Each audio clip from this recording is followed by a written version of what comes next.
मैं बहुत दिनों से सोच रहा हूँ कि प्रतिदिन कुछ न कुछ लिखूंगा। यदि प्रतिदिन नहीं भी लिख सका तो कम से कम सप्ताह में एक दिन तो अवश्य लिखूंगा, लेकिन आज तक लिख नहीं पाया। यह कोई आज या कल की बात नहीं है, यह सिलसिला तो कई वर्षों से चला आ रहा है। लिखने के प्रति एक अजीब सा आलस्य बना रहता है। मन में विचार आते हैं, भावनाएं उमड़ती हैं, फिर भी उन्हें लिपिबद्ध नहीं कर पाता हूँ। आज भी कुछ लिखने की चाह है, इच्छा है, लेकिन जब कागज कलम उठाता हूँ तो अलसा जाता हूँ। मैंने सोचा, आखिर लिखने के पीछे जो ये आलस घर कर लेती है, इसका वजह क्या है।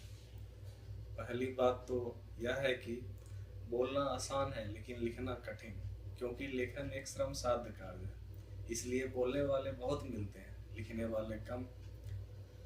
लेखन में भावों का प्रवाह चाहिए, नहीं तो सबसे अर्थपूर्ण बातें भी बेजान लगने लगती है। और यदि लेखन में कहीं त्रुटि आ गया तो वह तुरंत पकड़ में आ जाती है।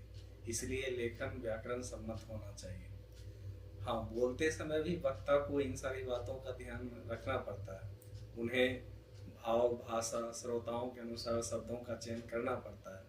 लेकिन फिर भी श्रोता जितना उदार होता है, लेखक के लिए पाठक उतना उदार नहीं होता है। दूसरी बात यह है कि अगर मैं लिख भी दूं तो क्या होगा, मेरे लेखन को कौन पढ़ेगा।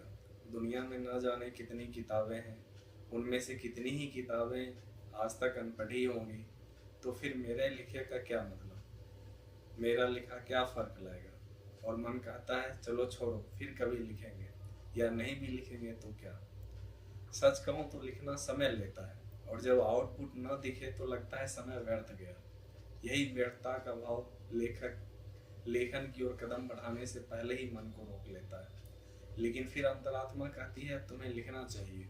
अगर हर किसी ने यही सोचा होता तो आज एक भी किताब नहीं होती।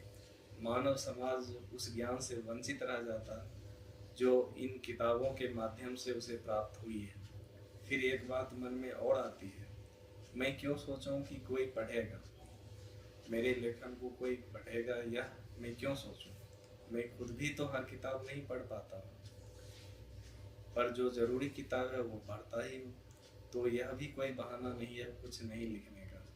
जब मन में भावों की खींचतान होती है और वो लेखन में उतर जाते हैं तो मन को सुकून मिलता है। क्या यही आनंद, यही सुकून, यही शांति लेखन के लिए पर्याप्त नहीं है। जीवन का मूल उद्देश्य ही आनंद की खोज है। अगर लिखने से वही मिल जाए तो फिर रुकना क्यों। और जब हम अपने विचारों को लिख देते हैं तो मन खाली हो जाता है, फिर उसमें नए विचार आते हैं। भरे हुए मन में नवीन विचार के लिए जगह नहीं बन पाती। समय के साथ मेरे विचार भी बदले। कुछ वर्ष पहले जो विचार थे वो आज नहीं है। कुछ वर्ष पहले जो मैं सोचता था वही मैं आज नहीं सोचता हूँ। कुछ वर्ष पहले जैसे मैं सोचता था वैसे ही आज नहीं सोचता हूँ। और जब मैं भविष्य में अपने ही इन विचारों को पढ़ूंगा तो खुद के भीतर हुए परिवर्तन को समझ पाऊंगा। यह मेरा आत्म साक्षात्कार होगा। और जब मैं खुद को समझ पाऊंगा तब समाज को भी बेहतर समझ पाऊंगा। और अगर नहीं भी लिखता तो भी समय तो बीत ही रहा है, फिर क्यों न कुछ लिखा ही जाए। इसलिए अब से मैं लिखूंगा, चाहे कोई पढ़े या ना पढ़े, समझे या ना समझे, मैं अपने लिए लिखूंगा। क्योंकि यही मेरा आत्म साक्षात्कार है, यही मेरा आनंद है, और शायद यही मेरी सृजनात्मक मुक्ति है।